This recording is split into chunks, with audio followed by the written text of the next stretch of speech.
Greetings to everyone out there watching this video. My name is Roy, and we are in day 6 of our 24-day devotional study of the book of Luke, where we are reading a chapter a day. And as we read, or as I read and share, I kind of highlight some thoughts or some things that I think will be beneficial for you guys to help give better context or understanding. For those who are following along with this series, which I hope has been good for you guys so far. It's been very beneficial for me, actually. So, what I attempt to do with this one is usually I'm on camera reading the text and then sharing.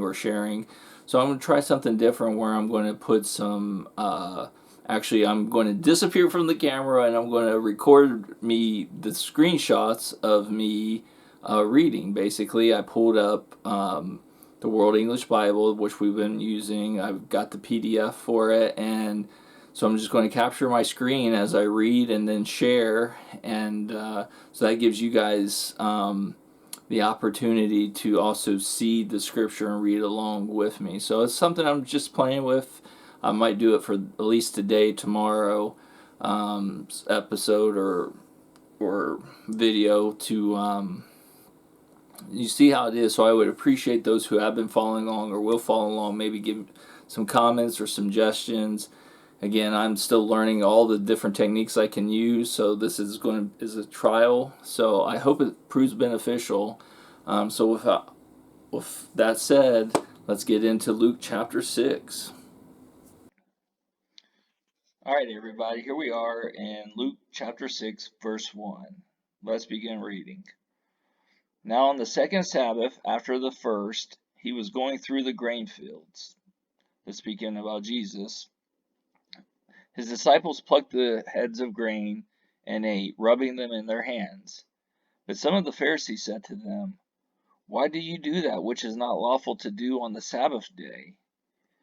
Jesus answering them said, "Haven't you read what David did when he was hungry, he and those who were with him, how he entered into God's house and took and ate the showbread, and gave also to those who were with him, which is not lawful to eat except for the priest alone? He said to them, the Son of Man is Lord of the Sabbath." So wanting to take a real quick pause here, because this portion always would kind of confuse me or was uncertain about, because it seems like it's clear that David did something and his men were wrong in partaking of the showbread, which was, given for only the priest to partake of.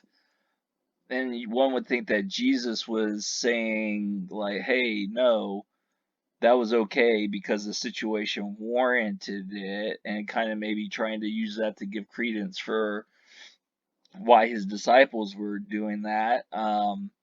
But I don't know that that was the case per se, because I think what he was trying to do was maybe point to a figure, David being that figure, who the Pharisees and the Jewish people held in high regard and high esteem, and showed, um, basically showed that his error, and was probably pointing out that they were challenging whether they were willing to um, call out David basically for his actions per se. But also, I think with it, he was also kind of targeting that, that there were certain laws, but that the laws were the laws that God gave and to govern his people, but also that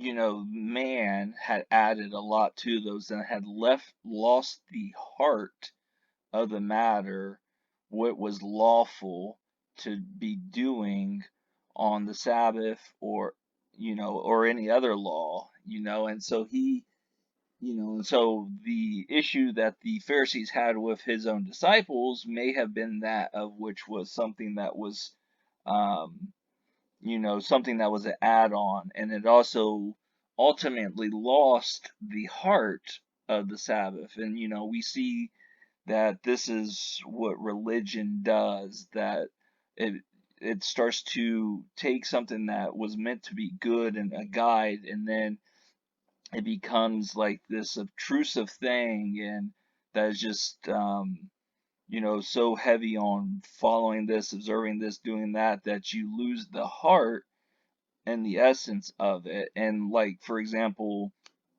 um, the Sabbath was created, not to be a detriment to man, but to be a benefit for man, for them to rest. And even here we see that within, the Jewish history, that there was work that the priests would have to do on the Sabbath, but that was orchestrated for God to still be done.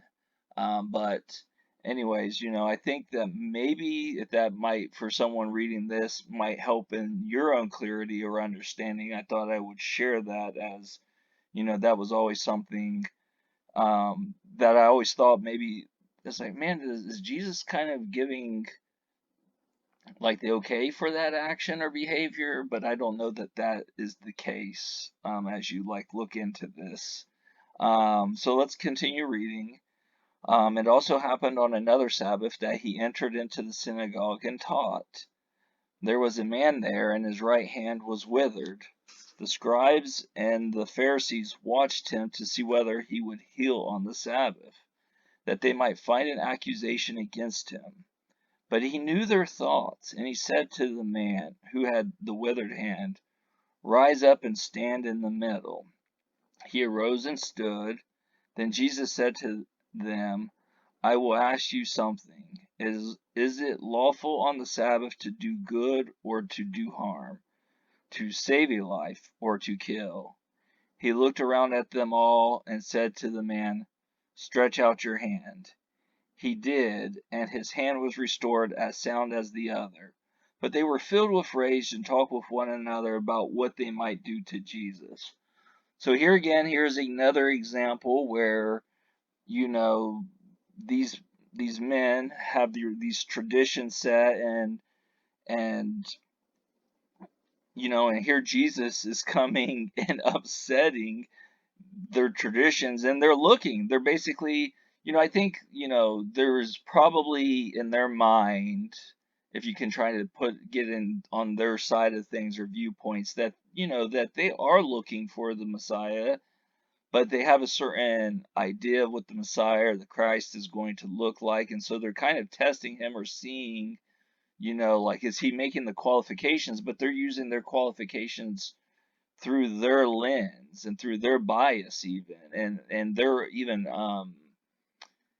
obviously at this point we're seeing that they've lost the heart of the law and the purpose of the law over the centuries and generations. And so, and there's been so much added to it that now when they see Jesus, see God, the image of God being represented in flesh right amongst them, they can't see it. And now this person is also being Jesus is like kind of upsetting all those things, and so they're taking great offense to it.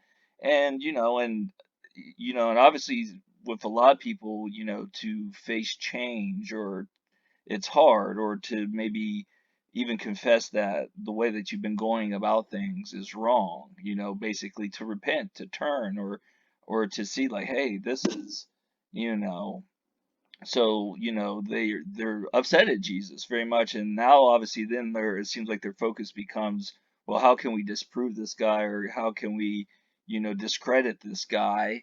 And they try to, trip him up with all these questions and things like that. But Jesus is always one step ahead of them, and he's aware of, their mindsets, where they're at, and so he even addresses them. But also he look at this. So in this situation, he says, basically, he calls them to the carpet, basically. So I have the power to heal this dude, essentially, and, but you're going to hold it against me if I do.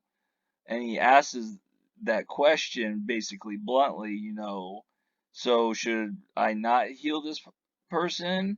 Should I not do well by him? Basically they're not going to answer that, because if they do, that's going to look bad on them. And and so, but then even Jesus goes ahead then he just kind of like steps right forward, and in his authority, he just shows like, and he still heals the guy. He doesn't cower to them or anything. He continues to show he knows the heart of the law. He knows who he is and what power and authority has been given to him, and he blesses this person, on the Sabbath, and so, and obviously that did not sit, like the fact that this guy's life has been changed for the positive, and that did not sit right with them, that that just kind of shows you their disposition. And it's really crazy. I don't want to get into too much of this, but obviously we all, and obviously the Pharisees, are always within the church world pointed to as the bad, and the scriptures are definitely pointed as the bad figures. And then some of us church people, we can point to the Pharisees, basically, the legalists and all that, and point to them, thinking that we ourselves are free of their own means or methods. But we should all do a good heart search to look at our own hearts to see where we're still guilty of falling prey to our own biases, our own traditions, be it, in the religious way, or just even as our personalities or our beliefs in that. And even for the person who isn't religious, they should, and we all should you know, be open to self-evaluation, and seeing, you know, our own biases and how we look at the world, and be willing to be reproved and rebuked if the truth is brought before us. But, obviously that is not the case, and many of us, whether you're religious or not, fall into a Pharisaic mindset, or um, use these same means and methods, when it comes to our relationships with others. But I digress from that point, and I think you probably, get what I'm saying, or I hope you do. If you don't, feel free to, ask me in the comments section, or maybe we'll get a discussion going. So let's go ahead and continue with Luke chapter 6, and now we'll be um, reading verse 12. And these days he went out to the mountain to pray. We're continuing to see Jesus in his faithfulness to stay connected and abiding in the Father and the Spirit. And he continued all night in prayer to God. When it was day, he called his disciples, and from them he chose 12, whom he also named apostles: Simon, whom he also named Peter, Andrew his brother, James, John, Philip, Bartholomew, Matthew, Thomas, James the son of Alphaeus, Simon who was called the Zealot, Judas the son of James, and Judas Iscariot, who also became a traitor.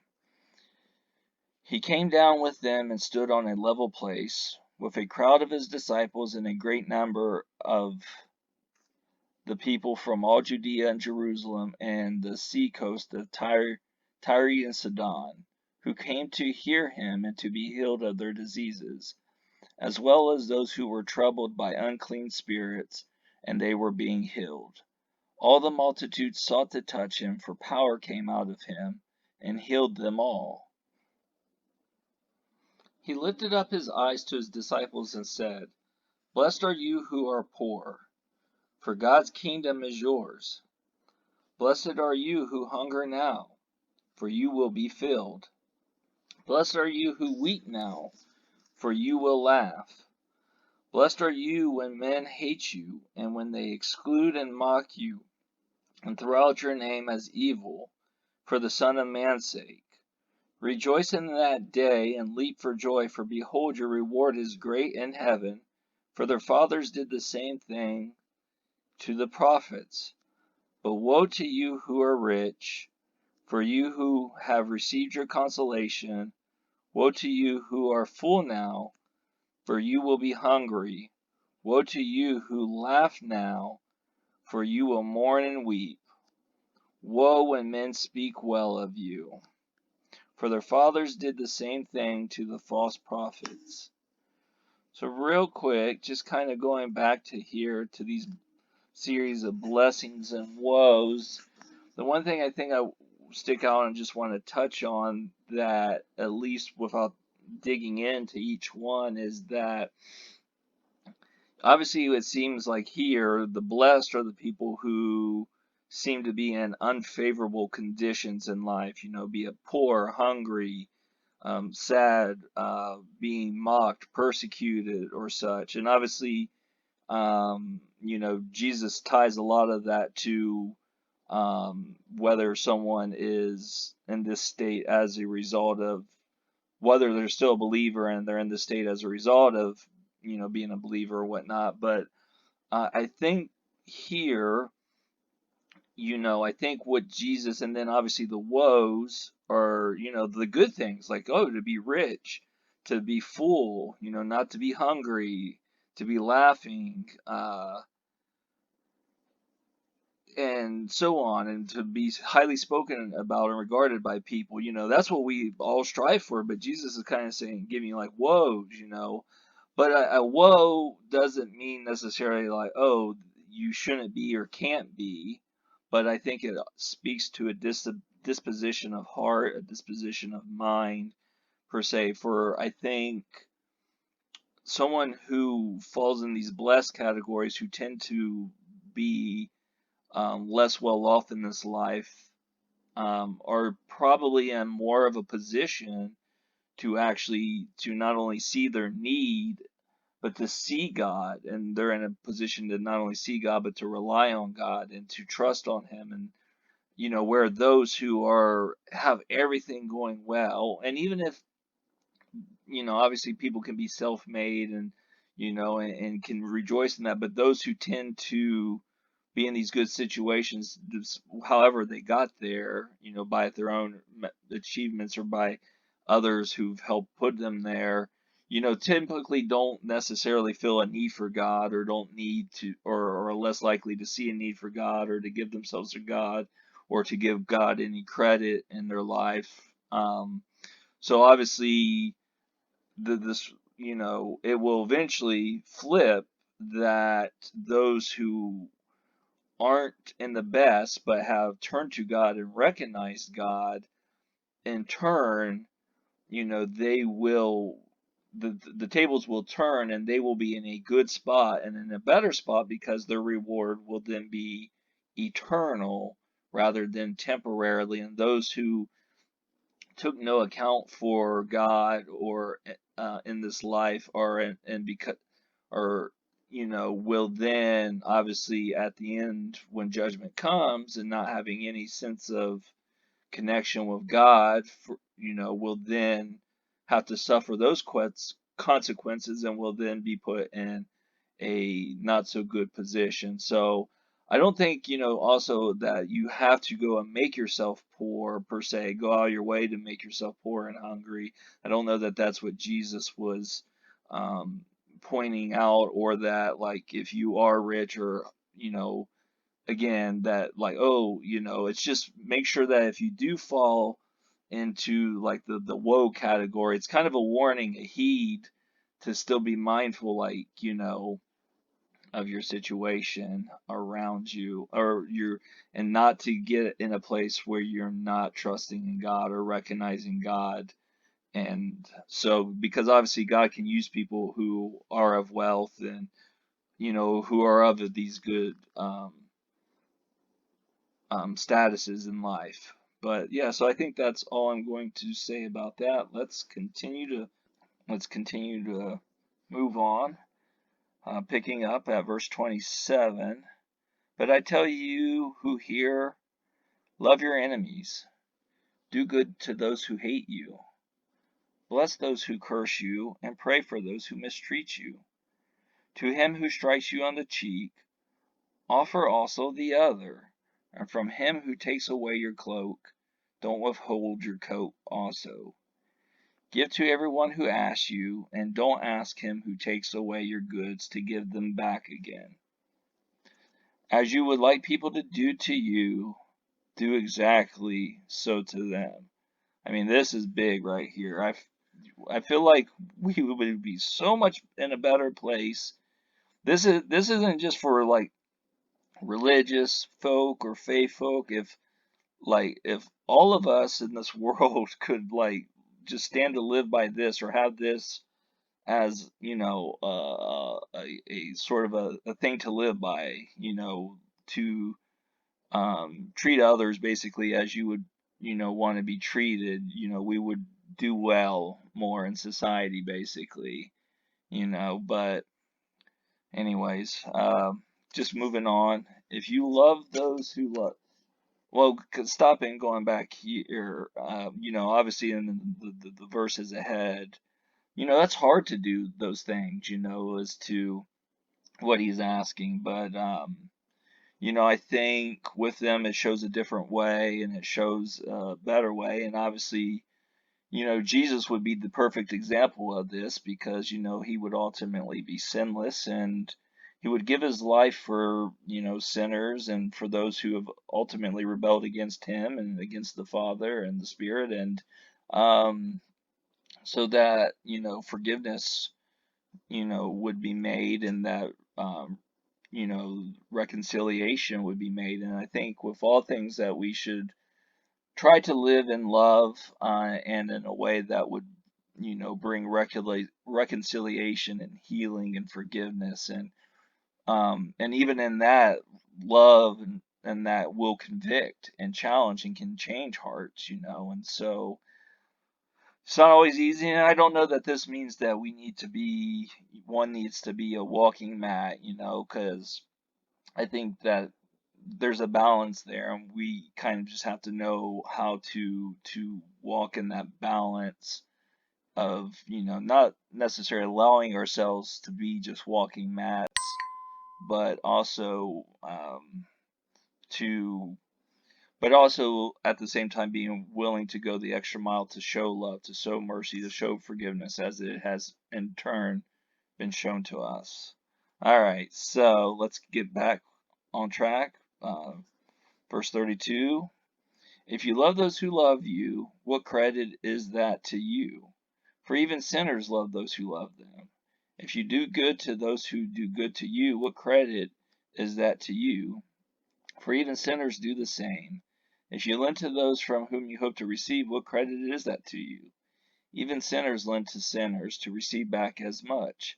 But love your enemies and do good and lend, expecting nothing back, and your reward will be great, and you will be children of the Most High, for he is kind toward the unthankful and evil.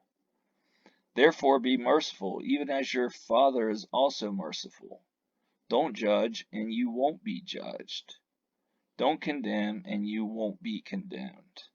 Set free, and you will be set free. Give, and it will be given to you, good measure, pressed down, shaken together, and running over, will be given to you. For with the same measure you measure it, will be measured back to you. So again, kind of going back to do unto others as you would have done unto you.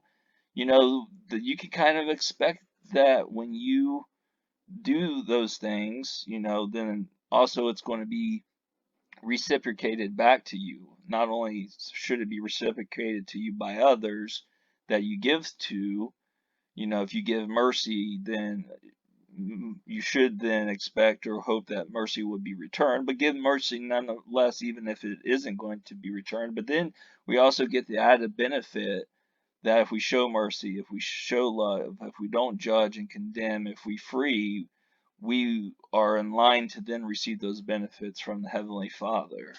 All right, let's continue on. Verse 39. He spoke a parable to them. Can the blind guide the blind? Won't they both fall into a pit? A disciple is not above his teacher, but everyone, when he is fully trained, will be like his teacher.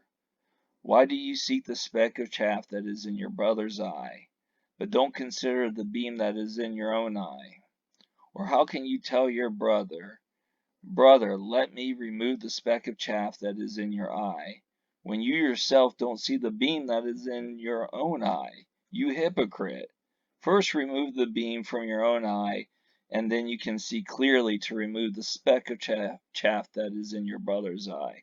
And again, like, wow, like so many of us are you know, religious and non-religious, those who think of ourselves moral or whatnot, have this, tendency to like, be good about, pointing out other people's faults, but not recognizing ours. And obviously, then, it'll go two ways. If someone has a fault pointed out to them, then they'll quickly point out the other fault, because they don't want to receive that. So I think, you know, so I don't think ultimately it's wrong to show, because Jesus says, you should show somebody they're wrong, but before you do so, make sure that, your eye is clear and you can see your own self before you do that. And, if we would all look at ourselves in the mirror, you,